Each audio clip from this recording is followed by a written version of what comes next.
Hello সবাই, কেমন আছো সবাই? আশা করি সবাই খুব ভালো আছো। আজকে কিন্তু নিয়ে এলাম বোয়াল মাছের পাতুরির একটা সিম্পল রেসিপি। জানি তোমরা সবাই জানো বোয়াল মাছের পাতুরি হোক বা বোয়াল মাছের রেসিপি বা যাই হোক, যেই রান্নাই হোক, তোমরা সবাই রান্না করতে ভালোবাসো। আমাকে অনেকে ট্যাগ করে, অনেকে বলে, অনেক সাজেশন দেয়। তো সবাই কিন্তু আমাকে বোয়াল মাছের অনেকগুলো রেসিপি দিয়েছে, অনেকে আমাকে ভিডিও পাঠিয়েছে মেসেঞ্জারে, সবাইকে অসংখ্য ধন্যবাদ। কিন্তু তারই মধ্যে আমি কিন্তু বানিয়ে নিয়েছিলাম কলা পাতায় মোড়ানো বোয়াল মাছের পাতুরি। ভীষণ সিম্পল একটা রেসিপি। কলা পাতাটাকে ভালো করে কড়াইয়ের মানে গ্যাসের ওপর সেঁকে নিয়েছিলাম।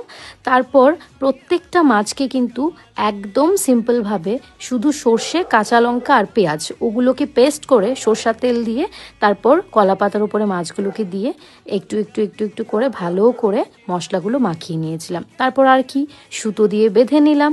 তারপর কড়াইয়ে তেল দিয়ে সুন্দর করে বসিয়ে দিয়েছি। এপিঠ ওপিঠ দুপিঠ সুন্দর করে ভেজেছিলাম মাছগুলো। সত্যি খুব ভালো লাগছিল দেখতে, কেন কি সুন্দরভাবে ফ্রাই হলে কিন্তু ভেতরটা খুব সুন্দর করে একদম ভালো করে সেদ্ধ হয়। পাতুরিটা খেয়ে রিভিউটা দেবে।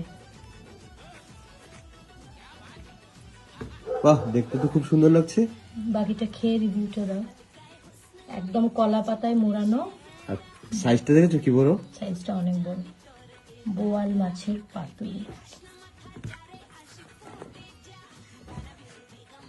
কেমন হয়েছে?